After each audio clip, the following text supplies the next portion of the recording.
Are you struggling for consistency in your sim racing? Does your iRating look like a roller coaster? If so, we have good news for you. The way to get more consistent is to first understand what you're doing differently than the professionals. And VRS is the answer. With our competitive subscription, you will have the telemetry, setups, tutorials, and everything else you need to fully analyze your driving. Our data packs and the ability to compare your driving with the best in the world will show you exactly where to adjust your inputs, change your driving line, and shave seconds off of your lap times. And our powerful and precise Direct Force Pro wheelbase and precision pedals are being used by some of the world's best drivers. All these champions agree that VRS hardware is not just the best on the market, it's also priced well below the competition. So if you're looking to upgrade to direct drive and the best pedals in sim racing, VRS is your answer. If you want to get better, get faster, and make it happen sooner rather than later, you owe it to yourself to find out why so many people are switching to VRS. You'll be so glad that you did. Visit www.virtualracingschool.com and learn why the best use VRS.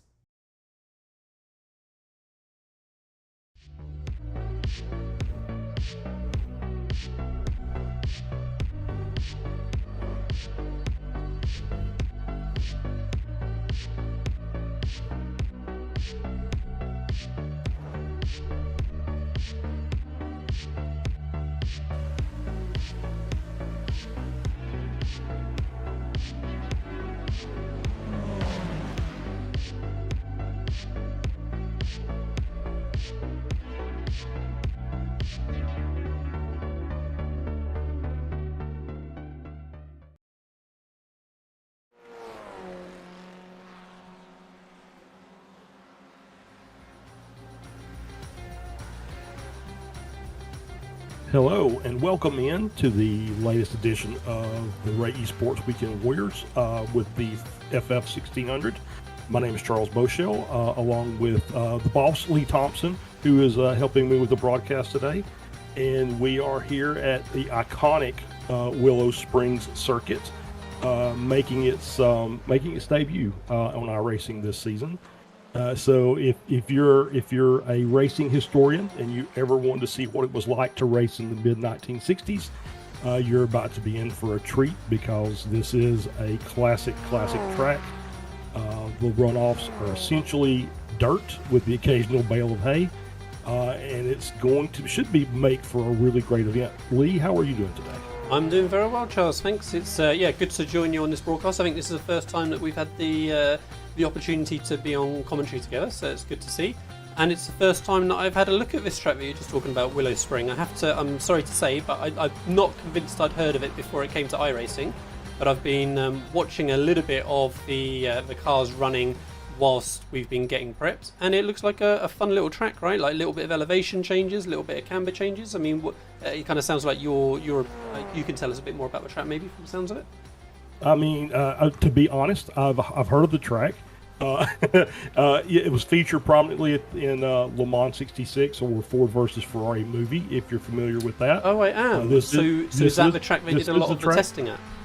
This is the track that the Ford did a lot of the testing. Yes. It also took the life of the great Ken Miles. This is where he passed. Yes. But once again, as you can see, there's not much in the way of barriers to hinder your runoffs. And with these cars, not the fastest cars on the surface, it looks to me like it's going to be a really fun draft race. Not a lot of corners. There's lots of camber in the corners, so the driver should carry lots and lots of speed around the circuit. I think it's going to be really interesting. Yeah, no, it looks like a fun little track for these cars, and as you say, I dare say you're right, Charles, that we're going to see some good racing thanks partly to the track as well. We have got about 8 minutes or so remaining in this qualifying session. Let's have a quick check on where the guys are up to. You can see that 15 of the drivers, in fact I think 15 drivers how many we have in the session, and they've all put in a time so far. And just looking close at the top there, Charles, top four separated by just over a tenth of them. Yeah, that's what we normally see in these in the Weekend Warrior series. It's a really compacted field. Lots of real even, even quality drivers. So we always look to see this really tight racing. And like I said, I think it's going to make for some great racing as we see Kane Lasky on the pole provisionally with Jorg Monty from the Masters class in P2. Then Green Overstreet, who were running, I believe, top 5 at major points of the race last week. And then Jim Brewster and Andrew Love in P6. So then we've got Navarro in P7 leading Spec 2. Fernandez right behind by just under 2/10 in P8. DeGassis, who I believe has just moved up to the Masters class. And then Laurie running out the top 10. But 1.3 seconds, the gap between P1 and P10 is what we normally see in the Ray Esports series. Yeah, not too bad at all. Like I say, certainly bodes well for the rest of the race. Obviously, it's week 2, round 2 here for the season. And just whilst we got the 6 minutes or so left of qualifying, let's have a quick look at, well, basically the race positions from last round, I guess, but the championship points as they stand. So we've got the S1 series first. We can see that Giancarlo Scula, who is not here today, skims through the list, make sure I'm not going mad. No, not here today. Looks like he had a strong race last week. Charles, he's currently leading championship with 105 points. Jason Green, 95. And then Megan Overstreet, as you said, had a strong week as well with 84 points. Then in the S2 championship, we've got Tom Lurry leading that, followed closely by Trenton Kramer and Roland Wallbank, 64 points, 57 and 56 respectively. Super close between second and fifth place points, so that's good to see. And then in the Masters, we've got Jorg Mani, who we see currently is quickest in this qualifying session, leading the Masters with 83 points, with Chris Murakami in second. And Stevie Ray, who is not here this week. Charles, do you know why Stevie Ray is not here? I think that I saw Stevie Ray was actually at an actual racetrack helping out a friend doing some track day stuff, working in the pit. So he's enjoying life. Yes, I hear he travelled during the week in his RV to Road America, and he's having a grand weekend, I think, from the looks of it. So yeah, we hope he has a good weekend, and we'll see him back for next week, I would imagine. Sorry, go on. No, sure. No, I was just going to say, I'm just watching this and just to be fair, I actually bought this truck right as practice opened, and so this is my first real look at cars on this track, and obviously we want to give a shout out to the corner names, because every corner or every track has its signature corner names and things like that.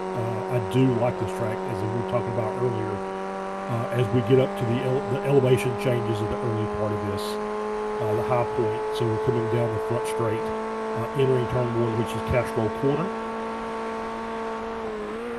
As you can see, the banking just helping the drivers out. They're carrying as much speed as they can through there. And then we get into this kind of a double apex, really wide corner called the Rabbit's Ear. So obviously this a little unique for racetracks. And then we make coming down the straight, make the climb up to the balcony, which is the high point of the track, I believe. Yeah, that's a huge elevation change there, isn't it? Really is. Let's get that good run. Now you get a little extra speed, a little gravity assist coming down the back. And so there's a weird name, I believe it's this corner right here, and it's called Wings Leg. I'm not really sure what that alludes to.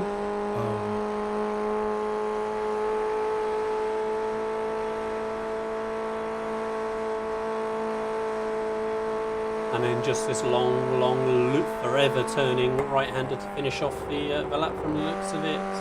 Charles, that's like a tricky corner, just continually gets slightly tighter and tighter all the way around. I can hear Tom Lurry there having to lift.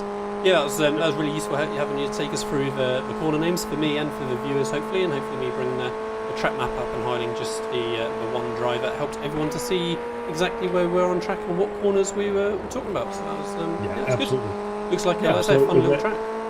Yeah, it was absolutely. Like I said, really wide open. There's only a couple really tight corners in here. So it should be, really fun to watch these drivers carry the speed throughout this lap. As we see, Monty is now on pole with a 124 flat, with just a couple minutes left in qualifying. Yeah, I'm just going to switch to Megan Overstreet for a bit. She kind of, I was about to say, comes towards the end of the lap, and I don't think that's going to be an improvement this time, unfortunately, based on the line on the exit of that corner. But she's got time for at least one more attempt. Let's have a quick look back at Gary Warbolt, who's also coming towards the second half of his lap, and see if he's going to be able to make an improvement from his current 13th position. Yep, just making a run through sweeper, which is that first part of the last corner. So the last corner being turn 9, and obviously just a little too much. Couldn't quite hold the corner, but as you can see, you're not going to hit anything. So much expanse. I'm curious as to whether those little poles are going to be collidable or not. So that'll be interesting. Though you'll be pretty unlucky if you slide right out there and happen to clip one of the little poles. But yeah, certainly Gary managed to avoid it on that one. Yep. So the only real place that you're going to have issues is the front straight, because there is a wall obviously separating the track and pit lane. And then as you're going into balcony, I believe there's some hay bales on the left-hand side. But yeah, other than that, I mean, the only thing that you really have to worry about is not hitting another car. Yes. Everything else, if you go off track, you're just, there's a little bit of inside wall there and hay bales on the outside. So a couple of small spots, but generally speaking, if you make a mistake, it's not going to punish you too badly for most parts of this track. No, in some way, in that sense, it reminds me a little bit of sort of VIR maybe, where if it's a bit wider, it seems, in some sections of VIR, but actually, if you head off the track, you may well be there for 20 seconds trying to desperately find your way back to the surface again. Right, exactly right. Yeah, you're out in the grass trying to get the car pointed in the right direction to get back to the track. So, but when you get back to the track, as long as you're not hitting curbs wrong, because there are a couple of curbs throughout the course, you should be fine. As we see Green being passed by somebody. Yeah, I think it was Your Money as well. They're running together, so they both just about completed their laps after the checkered flag came out. So there's no further improvements for them coming, and Money remained on top with Jason Green behind. Let's have a quick switch to Kane Lasky, who I can see is coming up to the last corner, and he bails out, heads into pit lane. Anyone else looking like improving? We've got Joshua Justice, who's also coming out of the final corner now.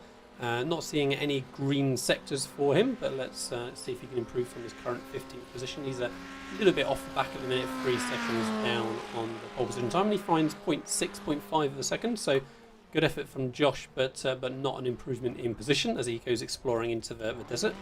And then we've got Tom Laurie as well, who I think completed his lap before the checkered flag, after the checkered flag came out. So I don't think there's going to be another lap from him. But yeah, most cars have returned to pits, so we'll just wait for confirmation that there's going to be no more improvements, and we'll be ready to confirm the grid. Absolutely. And while we got this little break as we're winding up qualifying, let's start with talk about one of our sponsors, Precision Data Analysts.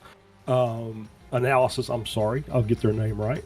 Precision Data Analysis. Ray Phillips, who's the owner, 30 years of experience in motorsports, and has raced at open wheel cars for almost 20 years of that time. He's now found a passion helping others go faster and perfect their craft. He can fill the role of data race engineer and or driver coach while helping to get the most out of a data video system. Ray was the data engineer driver coach for 2019 championship winning Ferrari Challenge team, assisting multiple drivers on that team.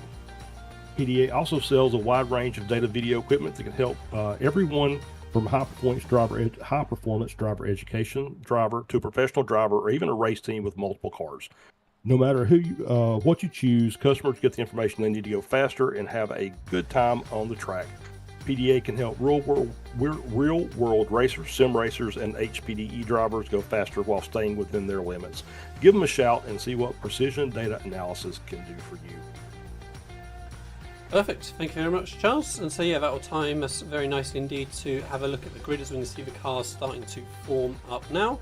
And so, yeah, as we saw in those closing moments, York Money did hold on to that pole position for 123.729. Jason Green nearly 4 tenths behind. So yeah, Money really broke the field, towards the end of the session there. But yeah, I dare say it's going to be a bit more challenging for him in the race. Kane Lasky then in third, with Megan Overstreet in fourth. Jim Brewster in fifth, with the first then of our S2 runners, Carlo Navarro in sixth.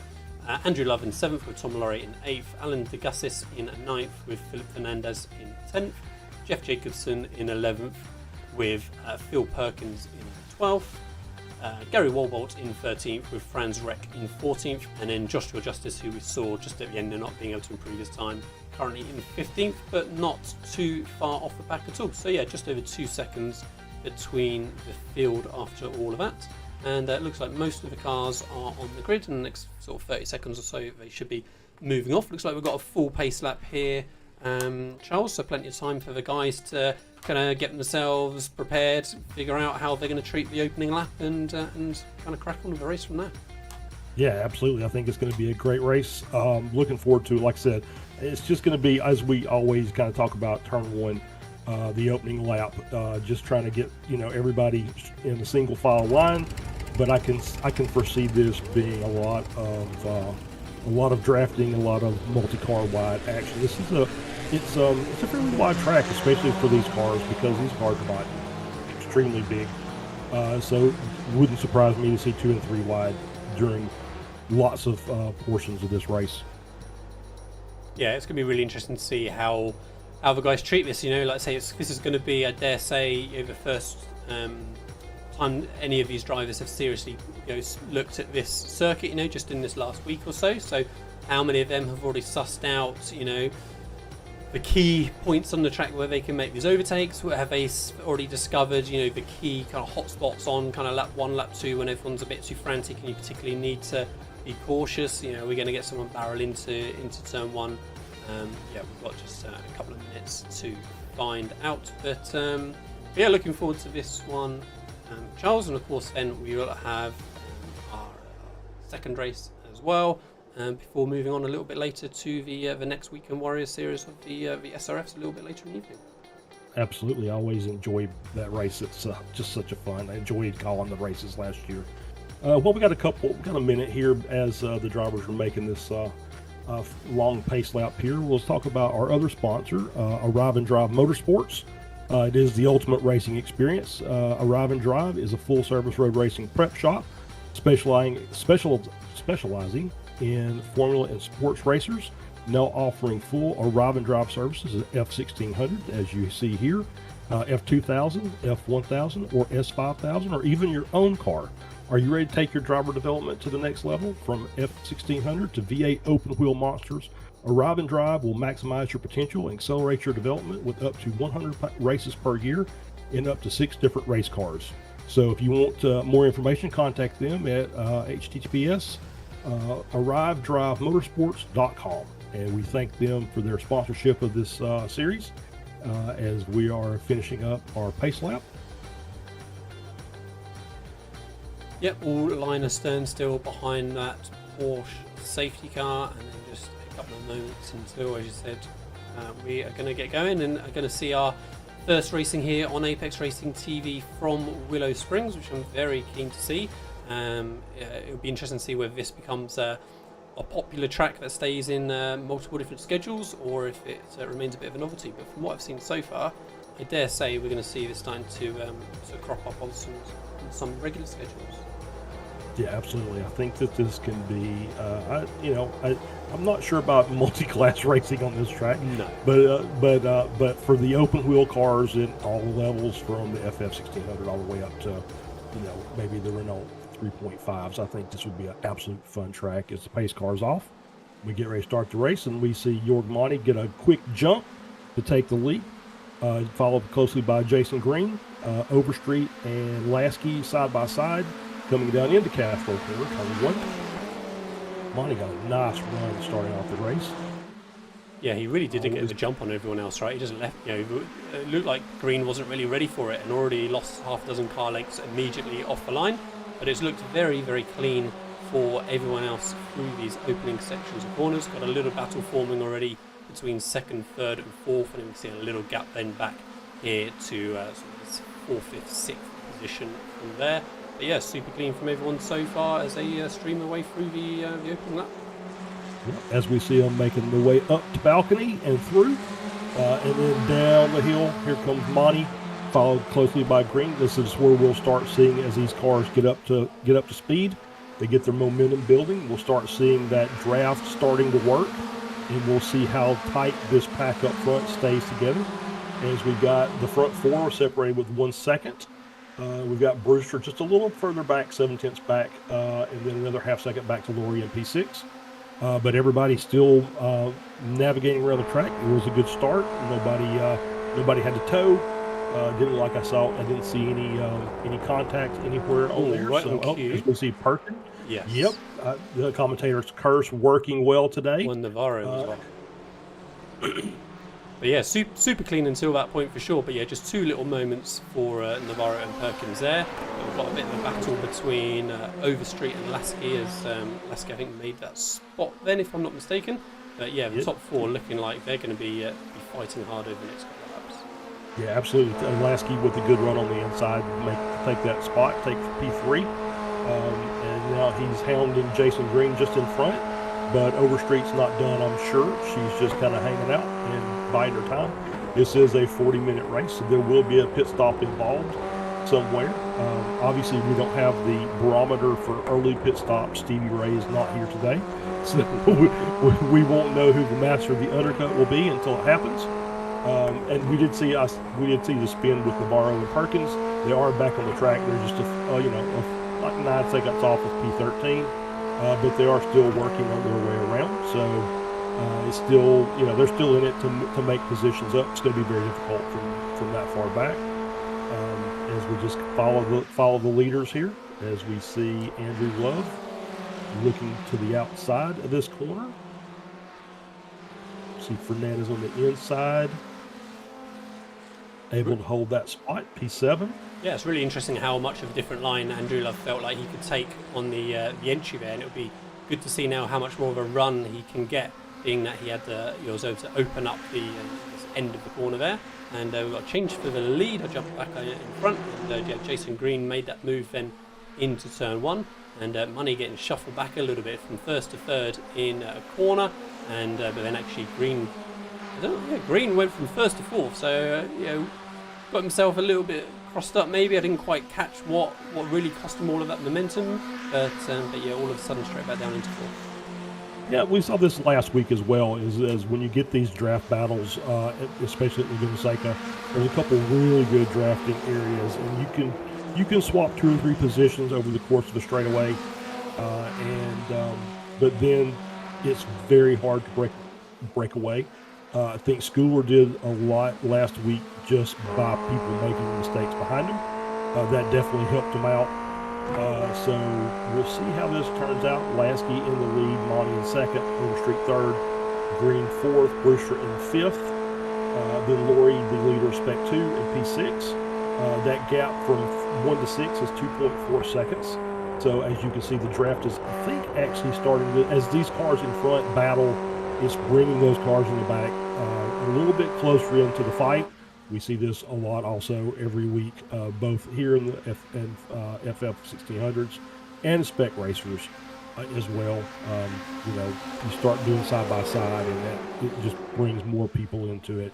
And of course, we enjoy it because it's just fun to watch, 6 cars battling. Oh yeah, absolutely. And like I say, it's for sure it's going to enable these guys, Brewster and Laurie in 5th and 6th, to try and stay within a sniff of this group. It's kind of crazy the difference, especially on a circuit like this that is quite flowing, and I feel like from watching so far that you need to get into a bit of a rhythm on it with some sort of S's at different sections of the circuit as well, somewhere like here for instance. And again, as soon as you start to battle and you end up offline, it not only costs you for the corner you're in, but the next corner and maybe the next corner after that as well. So very quickly that time will be thrown away for sure. But yeah, 3 seconds to win top 6. Yeah, absolutely. Yeah, you kind of saw a little bit as they were into that little, I don't know if I want to call it a chicane, but the little set of corners before balcony. Monty with a lockup because I think he just kind of misjudged where Lasky was going to break, and it cost him the momentum for the next 2 or 3 corners. You see, there's a little bit of a gap now, 4 tenths between P1 and P2. But now that he's got that gap, he's able to just let the car flow a little more, and he's made make 2 tenths up in the corner, and then we'll all reset and do it again for this lap. Interestingly, Megan Overstreet there having a little lift, deciding not to challenge Marnie this time. She got a much better run out the final corner, but decided that she was happy watching from 3rd position so far and letting Marnie be the one to challenge Lasky if that's what he chooses to do. I'm really fascinated by that final corner. It looks really challenging as it does. The radius gradually kind of tightens at the end there. It looks super tricky for the guys, but they all handled it pretty well that time. Yeah, absolutely. And I think Overstreet, that little lift and coast is where we start seeing the fuel strategy start to play a little bit. It's just we'll just kind of ride here and we'll save a little fuel, makes the pit stop a little quicker. Yeah, it's an interesting dynamic for this series. You're often watching cars of this sort of level, Formula Fords, that sort of thing. You wouldn't tend to see that fuel strategy side of things coming in. So yeah, it's a really interesting extra dynamic here to have on the series. Unfortunate little issue there for Jeff Jacobson. Hopefully it was no damage received and he can build his momentum back up. And again, like we said, it's a long old race that we've got here, so he can get himself involved a little bit later on, hopefully. And top 3 nose to tail absolutely as they're coming through this sweeping right now. Yeah, Green's had a little gap in front of him now. It just could be he's just being patient as well, not really trying to push to get back up to the back of the cars. As you see, Monty to the inside, making the pass around Lasky, take over the lead again. Overstreet content just to stay in P3. Green, half second back in P4. The gap now has dropped a little bit back to P5. It's about 2.5 seconds to Brewster in 5th, and then Laurie is another 7 tenths back behind. Another 1.2 back behind him in P6. Still in Spec 2, not really being challenged by anybody. He's got a nice gap back to Justice, who's in P10, but it's about a 10-second gap back there. So I'm sure he's just managing his pace. As the battle rages on here up in front, Monty in the lead, Lasky in second, Overstreet third. Green's managed to tighten the gap up just a bit. Yeah, and I'm just bringing up the changes in position from the starting grid on the timing tower there. We can see the top 5 cars. Not really much movement so far, and Green, although he's dropped 2, again he was in the lead a lap ago or so as well.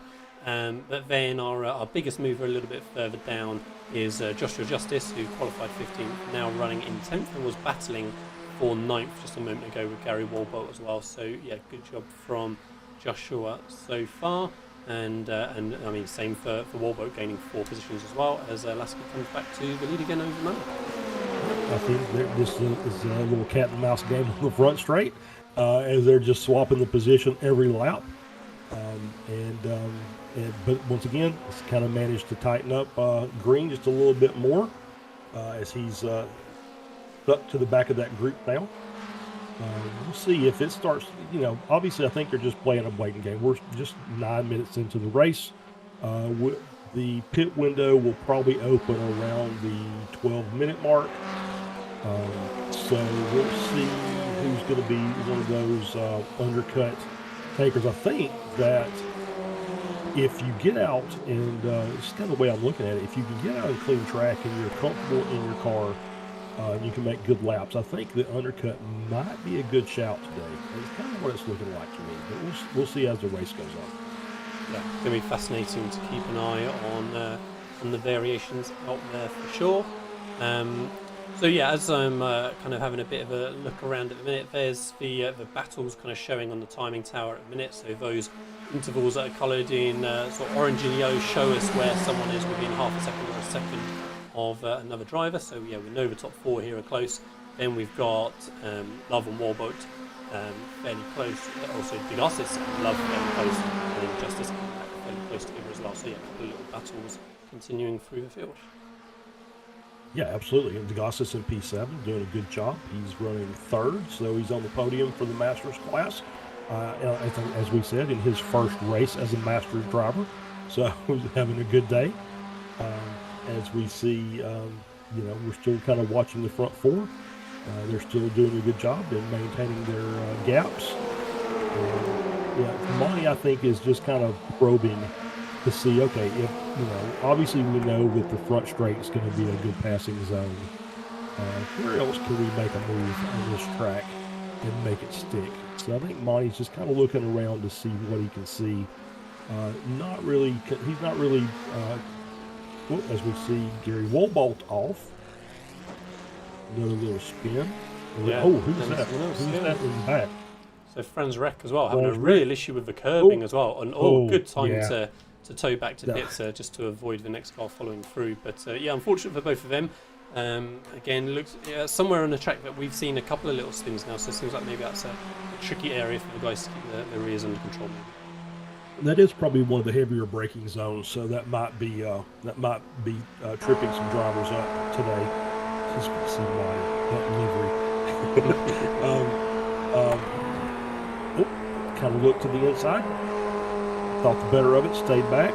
Oh, but it left him open for a pass from Overstreet. They're side by side, coming up toward balcony. And she says, nope, that we're going to stay in 3. And so still Lasky, Monty, and Overstreet for top 3, Green in 4th. And the gap's now up to about 3.5 seconds back to P5 to Brewster. Yeah, and it's really interesting to see kind of Overstreet's decision making now. I mean, we see Megan, in lots of different Ray Esports Weekend Warrior based series, and she's always up and around the front, but also really I feel like plays the percentages. Yeah, so she goes for a move not only if it's a sure thing, but if it's actually worthwhile. Is it really going to make a difference to me if I go from 3rd to 2nd in a 40-minute race after 12 minutes when the leader's half a second ahead?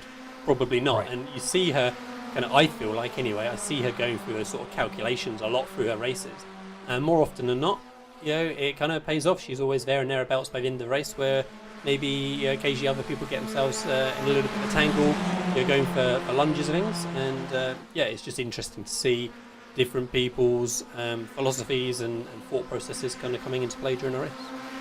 Yeah, I think you're absolutely right. I kind of nicknamed her Miss Consistency last season, because it doesn't matter where she started.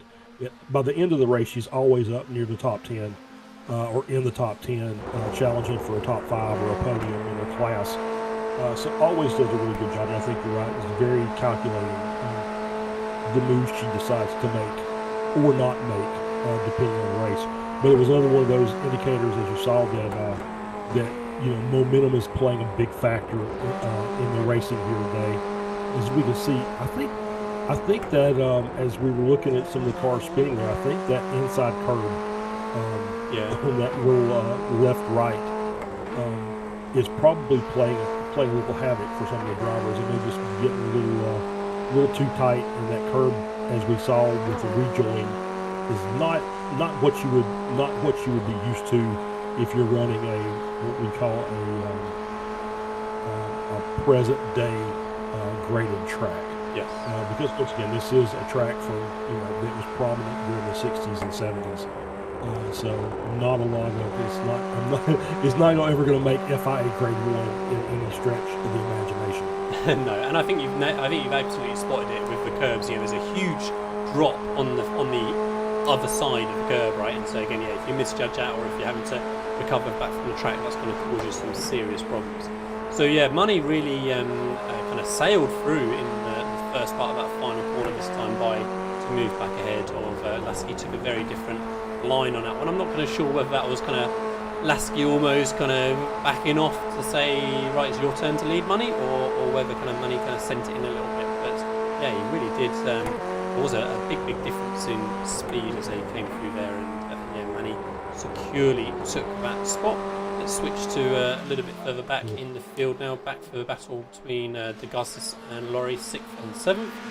Like I said, Degassis, I think last time we checked in with Degassis, I think he was 7th. So so that's another spot gained for him at some point. And like I said, we'll see if he can pull a gap now from Tom Laurie, or whether he's going to be continuing to get challenged. Yeah, absolutely. As we're seeing this, the view from Tom Laurie's car, right behind the Gassis and Brewster.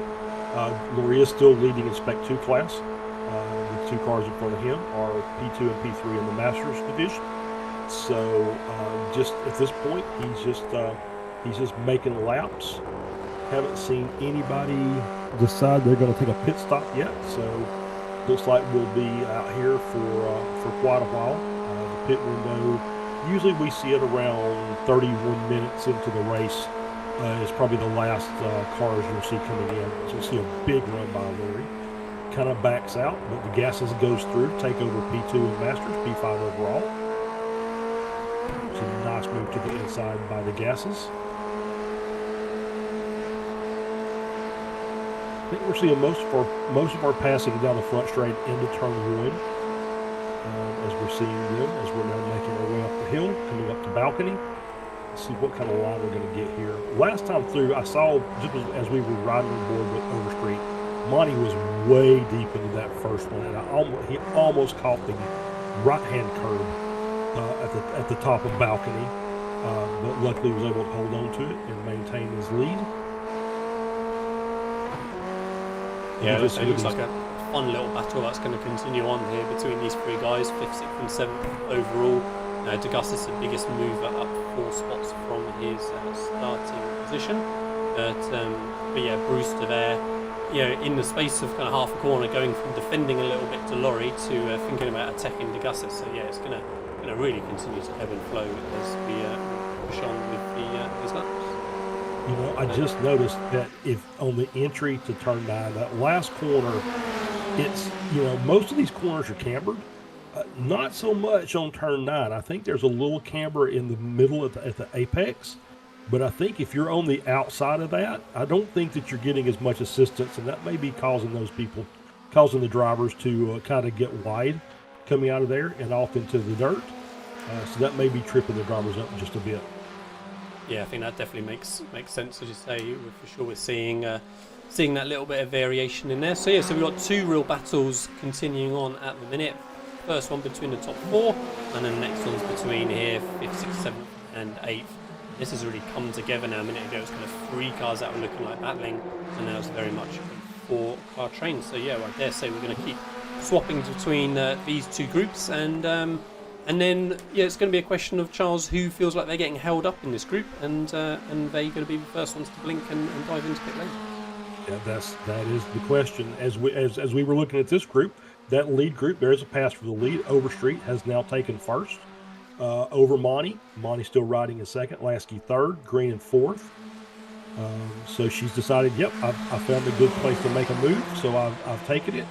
And so she's going to lead for a lap or 2, and we'll see if people push back on her to see if they can take that spot over, as we see just really good runs coming down. You see Lasky making that plunge to the inside. Looks like he's going to take over the top spot again, and does. Drops Overstreet back to second, Monty in third.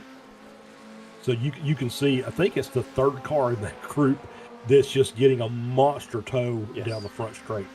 Yeah, definitely seemed to be that time, like I say, for sure. Lasky, made that look quite simple, getting the 2 spots in the Yeah, as we see Laurie, look at this, making his way up to P5. Got past the Gassis, I believe the Gassis and Brewster, as it's still 2 by 2 or 2 wide. They're still fighting over that. Oh, a little juggle there by Laurie, but managed to hang on to it. It's really fun. These little 4-car battles are really fun to watch. It just seems like this every lap. There's a change for position somewhere in here, and I just think that the 3rd car in line is just doing well. I'm going to be surprised when Green and or Brewster decide they want to try and challenge what's going to be for that 4th car in the group. How much speed can they gain coming down the front straight, and what kind of run can they get with 3 cars in front of them? And then, because there seems like there's always a little battle within that board, we'll kind of ride with Brewster for a bit.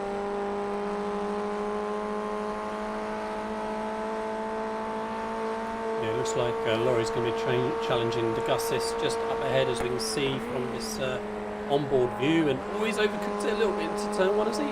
Well, just about. I thought we were going to see him Oh, off that's into the close. sand there, but no, well judged and into the lead. But just finding himself then offline for the next sequence, and Degassis slipped straight back through again. Yep, he manages to catch it, but it lost some momentum for him, so loses the spot back to Gassis again. As we ride on with, we're still riding on with Brewster. He's looking forward to these 3 cars. Yeah, like I say, it's a great little battle. This, isn't it? What fun it's going to be being in these little cars on this this tricky, twisty circuit. And yeah, you certainly want to be finding yourself with this group of cars to play with during this race. Just over the halfway mark now, and yeah, 15 laps in. So yeah, like I say, long may these 2 groups continue. Let's switch back now to the lead group and check in with them. I saw in the timing tower a moment ago that Overstreet took the lead back into turn 1 again, but otherwise Lusky Money and Green staying as they were. Green just dropped off the back ever so slightly now, Charles, and we've kind of tended to see him for the last sort of handful of laps sitting in that 4th and not really challenging the top 3 so far. Yeah, I think he's, you know, First I think into he's. pit lane, sorry, Charles. We got, Andrew. there's our first personal blink. Love coming into the pits. Said, okay, I've had enough of that. Let's come in and take our fuel, and we'll go back out and see where we come out. And so just to be a matter of how much ground is he going to be able to make up running by himself versus battling with that group of 4 that he was with. So we'll keep an eye on that. And also, Wobolt is in P10. Yep, there he rolls. And let's have a quick look at Love for a sec. He's still sat there getting his service. He should be on his way out of the pits now. As we see, Overstreet still managing to hang on to the lead. Lasky in 2nd, Monty 3rd, Green 4th. So basically status quo this lap. Yeah, Green really has dropped off a little bit more again now. Really so has. 2.5 back now. Interesting. I'm wondering if this is just. I won't say that he can't keep up with the pace. I think Green is a very, very good driver.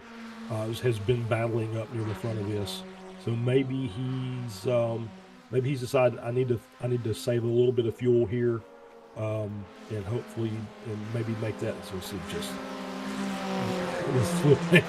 that car is like they're 30 degrees off center, coming through that last corner, just trying to carry as much speed as they can. As they take it 3 wide, there's our 3 wide moment down the front straight. These 3 cars not doing themselves any favors, because I think that actually plays into the hand of Love, who's already taken his pit, because these 3 cars going side by side is actually quite a bit slower. So we'll see how that helps. Love out after he's on his as these guys come in and pit. Yeah, absolutely. Definitely the wrong time to be battling that hard, isn't it? The lap after Love pitted, and I was a bit nervous into turn 2 there. That Brewster wasn't going to bail out of it on the inside. I think if he had tried to have stuck his nose in or kept his nose in, and they tried to go 3 wide for turn 2 as well, that would have been a disaster. But fortunately, he did back out of it, so they all get to survive another day. Yeah, like I say, for sure it's going to be interesting to see if they're going to cost themselves staying in a slipstream of Love after that extra bit of battling, as the lead pack come back round towards the end of a lap as well, and see if any of those are going to be blinking anytime soon. Just a change of position between Brewster and Laurie we'll quickly switch back to as well, seeing that on the timing screen, but nothing too dramatic for now, just Degassis, then Brewster, and nobody pits it. Right. Yep, nobody pitted that lap. As we see the top 3, and now that gap is really growing now back to Green. 2.5 back from Monty to Green, with Lasky and Overstreet still in 1 and 2. They've swapped that position around again, and so it's interesting. I don't want to try and read anything into this. Like I said, Green has shown himself well already this season, both the spec racer and Formula Fords. So I'm sure he's got the pace to stay up there with the rest of these group. As we see, looks like he's starting to close it back down again. So I'm not sure if he was maybe trying to hit a fuel number. Yeah, I mean, his pit stop. We can see on his last few laps, like lap 15, lap 17, he was pretty much matching the leader Lasky, just a 10th off. But it was lap 16 that he lost 1.3 seconds. So yeah, really was that one lap that cost him a bit. But like you said, it doesn't seem like he's dropping off too much further now, if at all.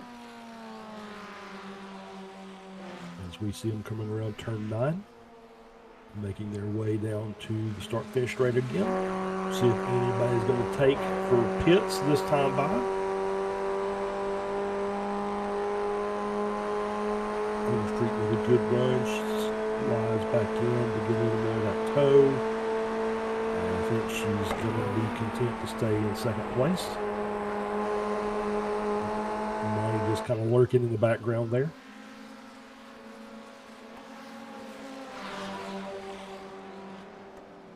So we see DeGassis on the inside, going around Brewster. Lori still hanging back there in P7. So the gap back from Lori to Love is about 40 seconds. His pit lane time was 47.6, looking at timing and scoring from SDK. So I'm wondering if... Okay, let's see if that's going to work as we go through the rest of this lap. Let's see if we can get a sector comparison between Laurie and Love. So we're just waiting for Love to come through as well, and then we'll see how they're matching. It doesn't give us an idea as to necessarily where they're going to pit out right this second, but yeah, we'll have an idea of whether they're containing or losing or not. Absolutely. We're putting SDK to work today. So let it work for us for a change. And we see, we're not seeing... we see Love should be coming around. Yeah, so because Love is sort soon. of 40 seconds back or so, yeah, we're Right. going to We got should a be bit of a seeing delay his- for sector 1. There we go. There we go. So I believe that is 1300s faster than Lori in sector 1. Yes, confirmed. So yeah, like I say, so certainly Love has got the pace in that sector at least under clean air as Overstreet and Money both jump into the pits. I'm just going to stay on here just for a sec, just so we can see at least sector 2 come up, and then we'll switch back. But yeah, Money and Overstreet in, so that leaves Lasky and Green as taken over the lead duo for now. And then Love half a second down in sector 2, we can see. So yeah, not like he's gaining a hand over fist or anything, but yeah, just interesting to see for a minute how they are comparing. Overstreet already coming out of pit lane, so she's come out ahead of Money. Money is still stationary in pit lane, Charles. So big difference between Overstreet and Money. I wonder whether this is an error from Money, maybe pit speeding or something like that, because he is still stationary. That's my first thought. I haven't seen the car go up yet, so it's not like a tire change. So my guess is we're going to see him come out with an additional 40 seconds. Yeah, which would indicate huge mistake speeding, there for Money. Yeah, would indicate speeding on pit entry.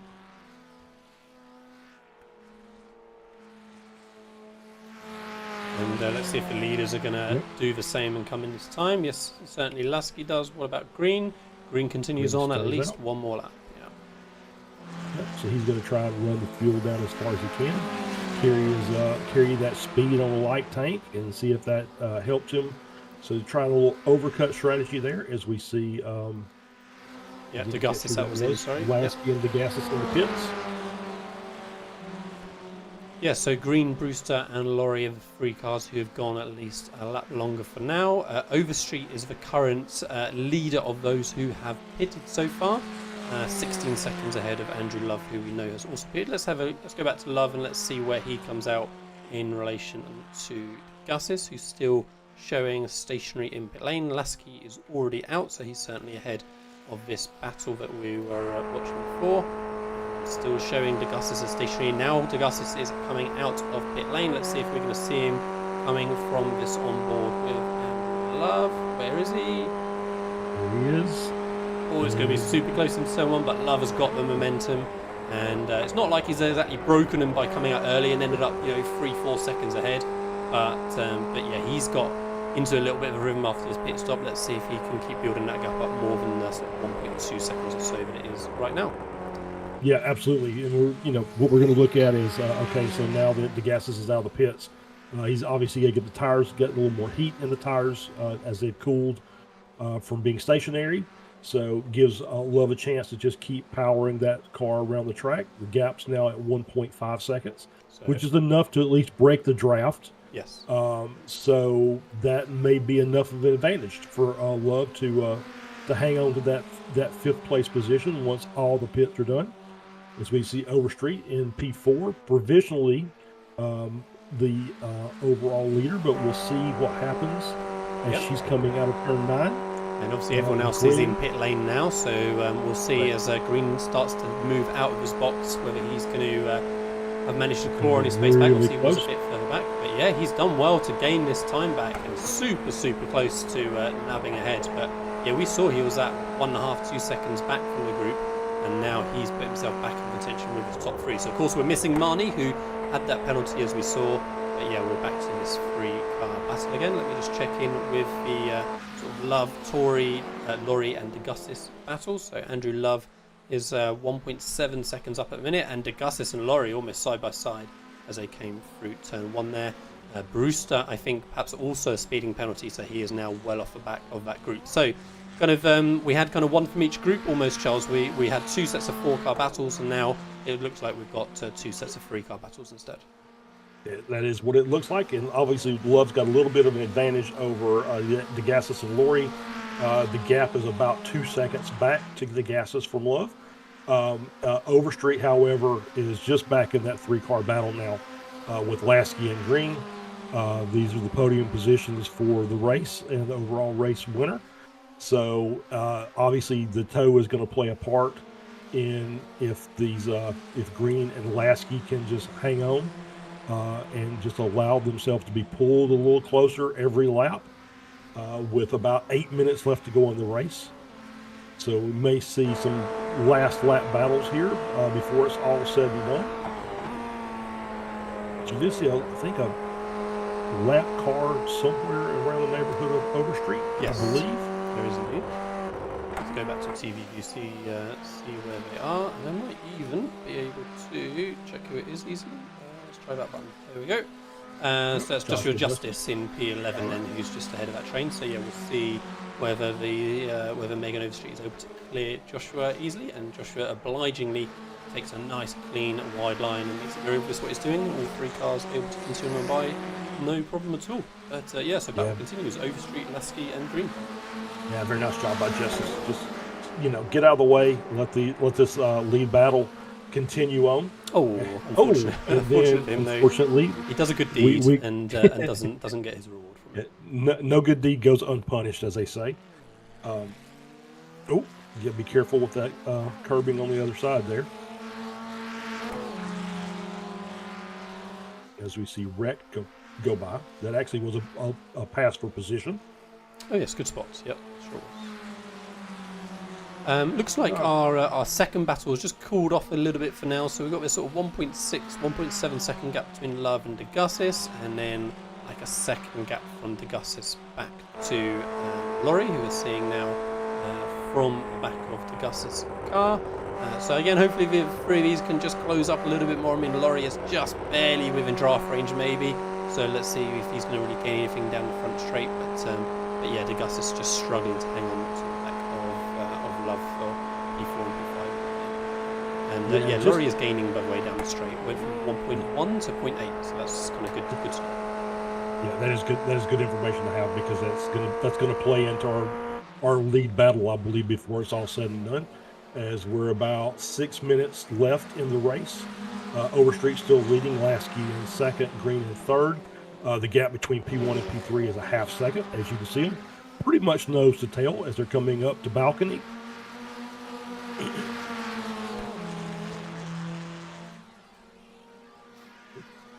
Yeah, we can monitor that little battle in the corner for now. So we've got the battle for first, but yeah, it's really been these 3 guys plus or guys and gals, sorry, plus money all the way through the race, and yeah, these 3 have been sort of dominating the rest of the field so far. I mean, we can see it's a 20-second gap that they've got now. It's over 4th position, so yeah, they really have streaked away from the field, and we've got a similar gap then from sort of 6th back to 7th, with a 20-second gap in there as well. So yeah, really have had a real break apart in the field after the trainer cars that we had for the first couple of laps. Yeah, absolutely. As we see Lasky kind of looking to the inside, coming down the front straight. No pass for position that time by, but he's still just kind of probing, like I said, to see, where the line is and what potentially move can be made coming into the end part of this race. I believe we'll come down to the line if, yeah, that shows you right there what those curbs will do to these cars if you get that line wrong coming up the balcony in that little chicane. You got to stay off the curbs. That's just not going to work. So I believe when we get back to the line, it's going to be, I'm going to guess 3 laps to go. Yep, sounds right to me. So 3-lap battle here coming up. You see the gap kind of opened up with that little bobble by Lasky, 0.3 of a second. But once again, he's carrying a lot of speed to that first part, that sweeper. Into turn 9. Excuse me, as we go down the front straight. Yeah, and Green so far being able to hang on to the back of these front two. Of course, we saw at the end of his last stint, he was ending up just gradually dropping off. But so far, there's no sign of that at the minute. And yeah, Overstreet looking comfortable, leading from the front.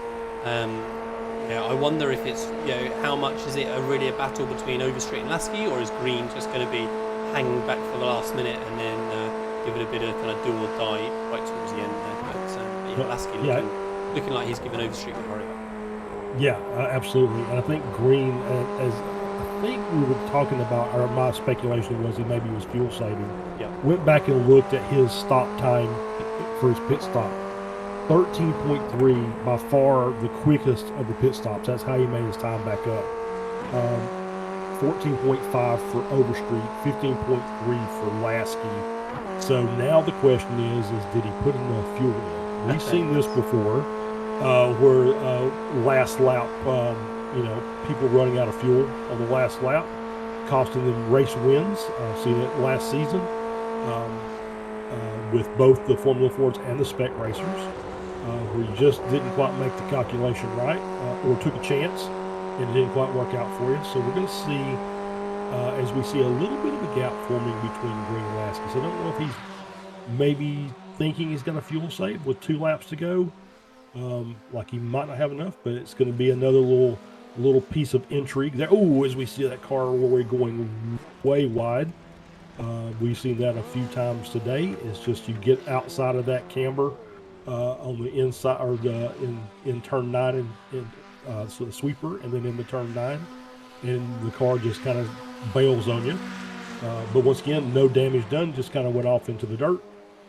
Gather it back up and get back up on the track.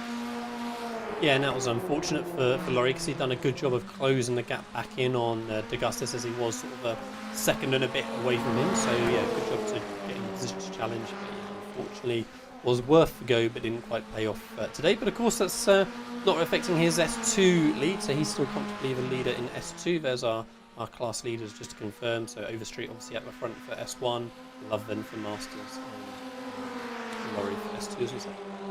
Yep, and that Love battle with the gases is about 1.8 seconds. It really hasn't changed since the pit cycle. So it's just a matter of Love keeping the car on the track and keeping it clean, running good lap times. And I believe this will be our last lap. I did see white flag in the air, so this is the last lap. Overstreet in the lead, Lasky in second, Green in third.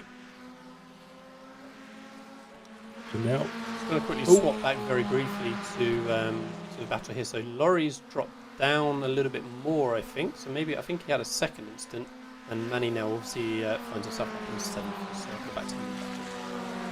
Right. So Laurie's still claiming the lead in S2. As we're looking at the last lap battle here between Overstreet, Lasky, and Green. Coming up through balcony and then down the hill. Oh, good run by Lasky down the hill. Yeah, Overstreet just overcooked it slightly, sort of mid-corner, I think, and she had to have a little lift just as she wanted to get on the power, and that's really what allowed Lasky to try and get a bit of a run, but there was no real opportunity to do anything about it at that time by. And yeah, let's see. The run down here into absolutely. The sweeper. Yeah, let's see what Lasky can do, as time is very much running out now. The three of them within 0.3 of a second. We can see in the timing tower, and Megan gets a little bit crossed up initially, I thought, but actually just takes a much, much tighter line. Let's see how that's going to affect the run for Lasky as they head past the pit entry, down towards the start-finish line. Can Lasky get the run? Megan Overstreet hanging on for dear life. There's the line, and the timing tower says Overstreet gets it. I'm just going to have a breath and let things settle down in case it suddenly changes its mind. But at the minute, 200ths of a second for Overstreet. Wow. And I was saying about calculation and how I was thinking that Overstreet kind of really thinks through her racing. She took a completely different line through the final corner there to the cars behind, and I think she had decided that would give her, even though she would be in trouble by the time she got to turn 1, it would give her enough to hang on at the line, and it certainly showed to be the case that time. So yeah, great job from Megan there. Absolutely, great job by Megan Overstreet as we see Brewster off in the 2 cars off in the dirt there, and Money as well, as they're finishing up this last lap here.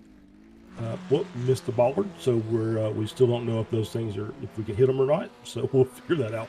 I'm sure. The first time I try this track, I'll find out for sure, because I swear I'll end up most of the time.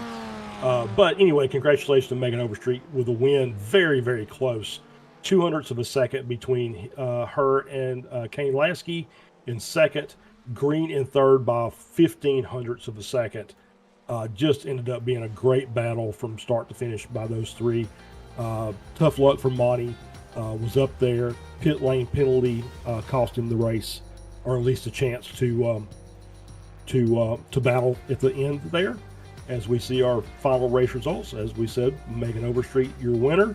Kane Lasky in second, Jason Green in third. That is your podium for Spec 1. Andrew Love takes the Masters Class win, followed by Alan DeGassis, Gary Woolbolt, Jim Brewster in 7th, P4 in class. Tom Laurie takes the Spec 2 win in P8. Jorg Monty in 9th, Franz Reck in 10th.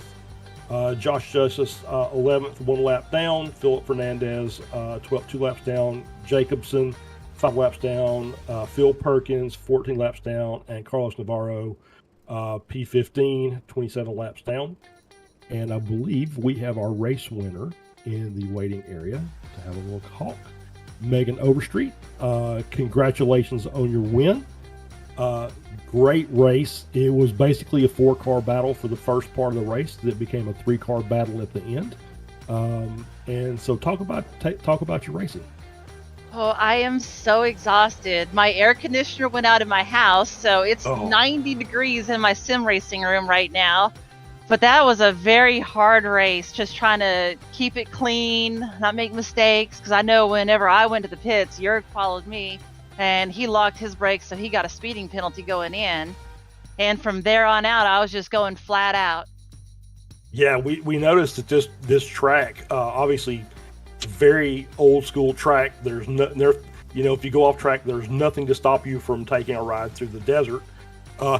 So you did a really good job, but we did notice a couple things like the curbs in a couple of the corners, especially going up to balcony, how that would really kind of trip you up. So you had to be very careful to not take those. Yeah, so I know going up to, I'm not sure which one's like the very top corner. I hit the curb like maybe 3 or 4 laps to go.